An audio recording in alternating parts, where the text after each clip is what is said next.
Tab stories. हार जीत की door. दोस्तों, हार जीत हम सबके लिए बहुत मायने रखती है। अक्सर हार हमसे बर्दाश्त नहीं होती और उसी चक्कर में कभी कभी हम खुद गलत फैसला या कदम उठा लेते हैं, जिनका एहसास हमें बाद में होता है। तो चलिए, आज की हमारी कहानी कुछ ऐसी ही अनोखी हार और जीत पर है। ये कहानी है राजू की, जो एक छोटे से गांव में रहा करता था। राजू 14 साल का बच्चा था और उसके माँ बाप ने उसे अच्छे स्कूल में पढ़ने के लिए भेजा था, मगर वो बहुत ज्यादा गरीब थे, इसीलिए उसे नई नई चीज नहीं दिला पाते थे। राजू स्कूल में एक थैला लेकर जाता था, बाकी सब बच्चे वहाँ पर बैग लेकर जाते थे। वो सब मिलकर उसका मजाक उड़ाते थे। देखो, आ गया राजू थैले वाला। ये गरीब ना जाने क्यों इतने महंगे स्कूल में आ जाते हैं, जब औकात ही नहीं होती। भाई देखो तो, इसका थैला भी फटा हुआ है। लगता है इसके घर में चूहे ही मौज कर रहे हैं। क्या मौज लेते होंगे बेचारे भी इन फटीचरों के घर में। इनके पास खुद खाने पीने के लिए कुछ नहीं है, चूहे क्या खाएंगे। सब बच्चे हंसने लगते हैं। राजू किसी को भी कुछ जवाब न देकर चुपचाप क्लास में चला जाता है। जब लंच होता है तब सब बच्चे अच्छा खाना खाते हैं। राजू अचार और रोटी लेकर जाता है तो बच्चे उस बात पर भी उसका मजाक उड़ाते हैं। इसके घर में कुछ खाने को भी नहीं है, ये रोज वही रोटी और अचार लेकर आता है। राजू बेचारा बहुत दुखी होता था। वो एक रोटी खाता था और एक शाम के लिए बचा लेता था, क्योंकि उसे पता था कि उसके घर की हालत कैसी है। उसको एक क्लासमेट राहुल बहुत तंग किया करता था। वो एक दिन अपने एक दोस्त से बोलता है, यार ये गरीब राजू आजकल ज्यादा ही इतराने लगा है, लगता है इसे सबक सिखाना पड़ेगा। भाई हम कर भी क्या सकते हैं? क्या तुम्हारे दिमाग में कोई तरकीब है? हाँ, एक तरकीब मेरे दिमाग में है, जिससे इसे अच्छा सबक मिल जाएगा। वाह, फिर तो मजा आ जाएगा। अब इसकी अकड़ भी थोड़ी कम हो जाएगी। हाँ, बस अब तू देखता जा मैं क्या करता हूँ। राजू पानी पीने बाहर जाता है। तभी राहुल उसके सीट के नीचे च्युइंगम चिपका देता है, जिसके कारण राजू के निक्कर पर च्युइंगम चिपक जाती है। राजू उठने की कोशिश करता है, पर वो उठ नहीं पाता।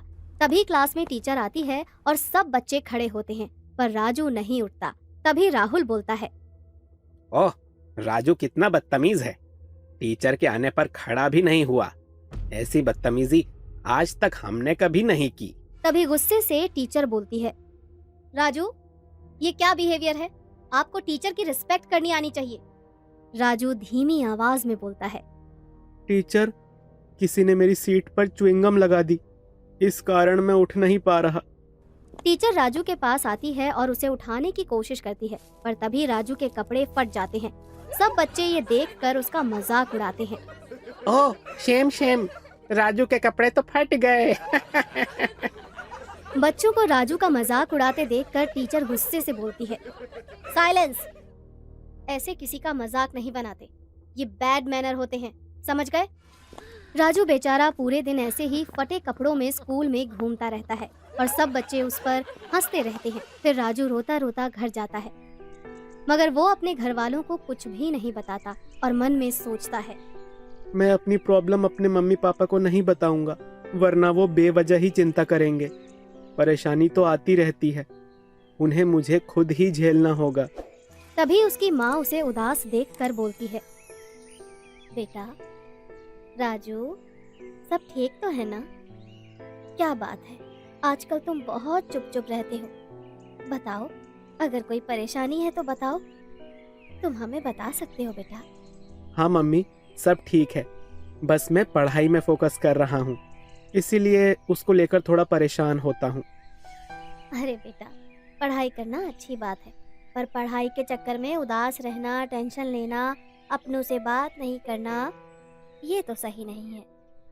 हार जीत की परवाह मत करो, बस अपना 100% दो, बाकी सब उस ऊपर वाले पर छोड़ दो।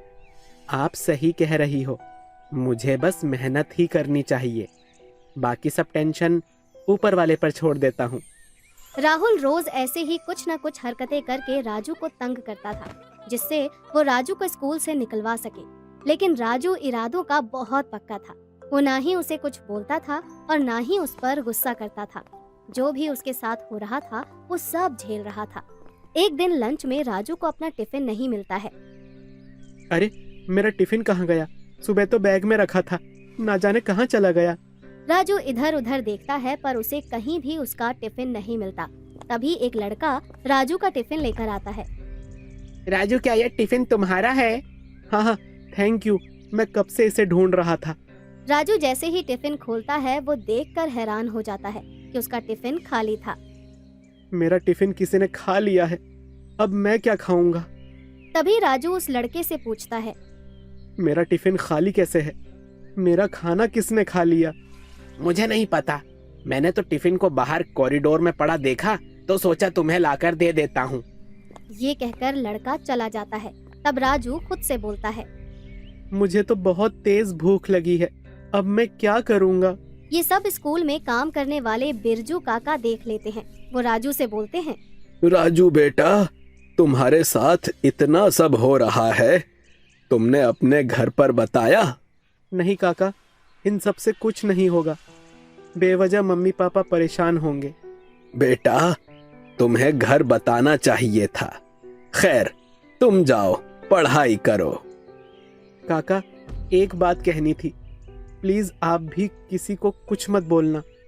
मैं नहीं चाहता कि जैसा ये मेरे साथ कर रहे हैं उनके साथ भी ऐसा ही कुछ गलत हो। ठीक है बेटा। बिरजू काका राजू के पिता के दोस्त थे। इसी कारण वो राजू के कहने के बाद भी सारी बात राजू के पिता को बता देते हैं। माता पिता राजू के बारे में सुनकर बहुत दुखी होते हैं। उधर राहुल और उसके दोस्त राजू की ऐसी हालत देखकर खुश हो रहे थे। राजू पूरे दिन भूखे पेट ऐसे ही निकाल देता है। शाम को वो घर जाता है, तब पिता बोलते हैं, राजू बेटा, ये सब क्या है? तुम स्कूल में इतना सब झेल रहे हो, तुमने आज तक हमसे कुछ क्यों नहीं कहा? हम कल ही तुम्हारे टीचर से शिकायत करेंगे। नहीं पापा, मैं किसी की शिकायत नहीं करना चाहता, क्योंकि उससे कुछ हासिल नहीं होगा। उल्टा वो लोग और गुस्सा होकर मेरे साथ और बुरा बर्ताव करेंगे। साथ ही टीचर को पता चलेगा तो क्या पता वो उन्हें स्कूल से निकाल दें। मैं उनके साथ बुरा नहीं करना चाहता पापा। देख रही हो राजू की माँ, हमारा बेटा कितना समझदार हो गया है, बड़ी बड़ी बातें कर रहा है। बेटा राजू, आज मुझे तुम पर नाज है। हाँ बेटा, तुम्हारे पिता सही बोल रहे हैं। तुमने आज हमारा सर गर्व से ऊपर कर दिया है।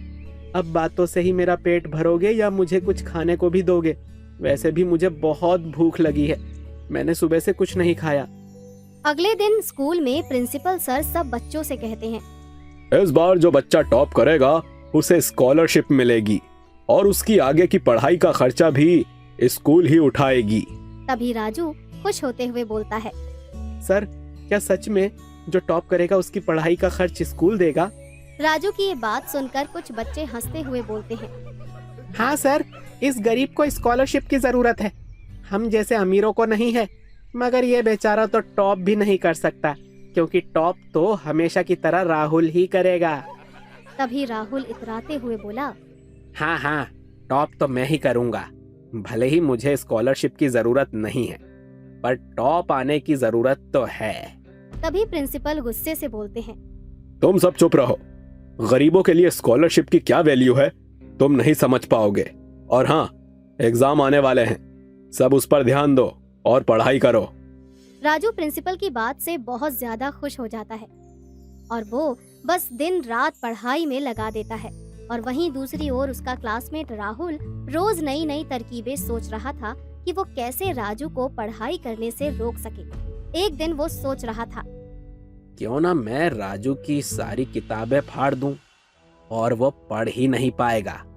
और उसके पास तो इतने पैसे भी नहीं हैं कि वो नई किताब खरीद ले, तो वो कुछ कर ही नहीं पाएगा और मैं हमेशा की तरह स्कूल में टॉप आऊंगा।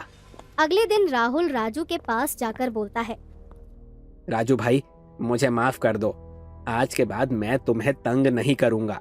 क्या हम दोस्ती कर सकते हैं? क्यों नहीं, मेरे दिल में तुम्हारे लिए कोई मैल नहीं है। और रही दोस्ती की बात, तो क्यों नहीं, मैं तुम्हारा दोस्त जरूर बनूंगा। राजू राहुल से दोस्ती कर लेता है।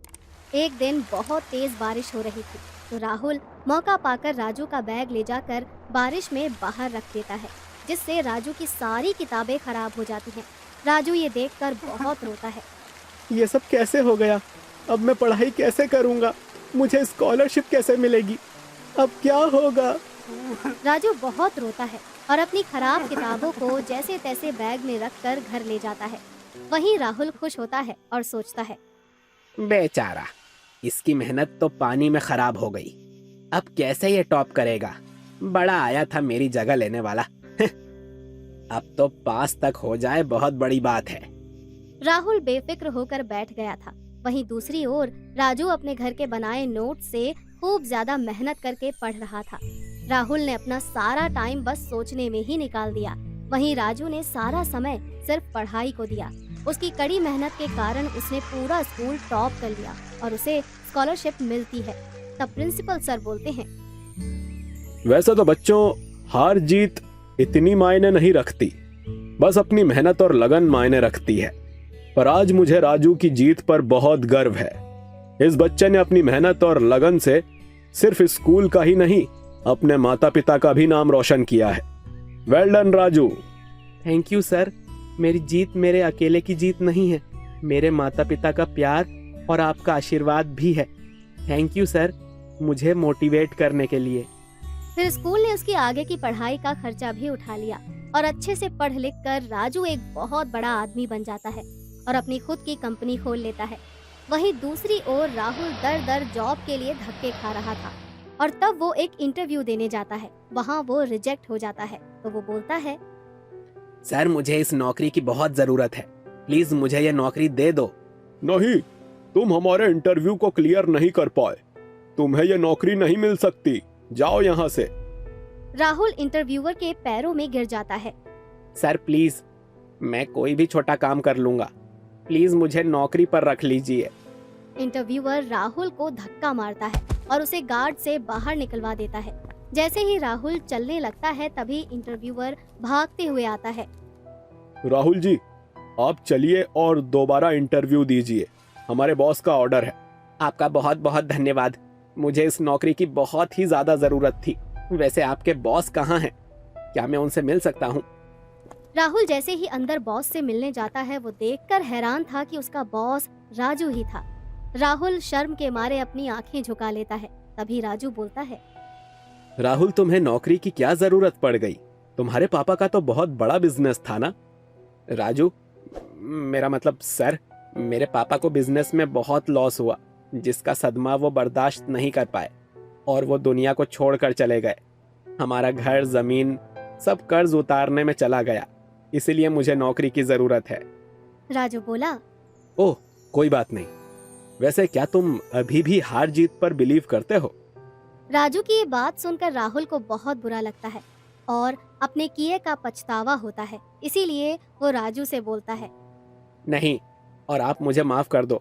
मैंने आज तक आपके साथ बहुत ही बुरा बर्ताव किया। मैंने सिर्फ आपकी हार के बारे में सोचा, कभी अपनी जीत की फिक्र ही नहीं की। अगर मैं अपनी जीत की सोचता तो मेहनत करता और शायद आज मैं भी अच्छे मुकाम पर होता। कोई बात नहीं दोस्त, मैं तो बस मजाक कर रहा था। और हाँ, जैसा तुमने मेरे साथ किया, मैं वैसा तुम्हारे साथ बिल्कुल नहीं करूंगा। मैं पुरानी बात भूल चुका हूं। तो क्या आप मुझे नौकरी दे देंगे? हाँ, मैं जानता हूं इस टाइम तुम्हारी हालत क्या है। अगर तुम इंटरव्यू में पास हुए तो तुम्हें कंपनी में जॉब जरूर मिलेगी। हार जीत तो लगी रहती है राहुल, हमें बस मेहनत और लगन से अपने कर्म को करना चाहिए, बाकी सब ऊपर वाले पर छोड़ देना चाहिए। राहुल बहुत ज्यादा खुश होता है और वो बहुत मेहनत करके इंटरव्यू देता है और इंटरव्यू क्लियर भी कर लेता है। उसके बाद राजू उसे अपनी कंपनी में जॉब दे देता है। दोस्तों, हार जीत की परवाह मत कीजिए, बस मेहनत से अपना काम कीजिए और लक्ष्य को पाने के लिए दिन रात एक कर दीजिए। उसके बाद देखिए जीत कैसे आपके पास खुद चलकर आती है। खुश रहिए और प्यार बांटिए। धन्यवाद। कहानी अच्छी लगी है तो इस वीडियो को लाइक और शेयर कीजिए और कमेंट करके भी बताइए कि आपको ये कहानी कैसी लगी। मिलते हैं आपसे अगले वीडियो में। धन्यवाद।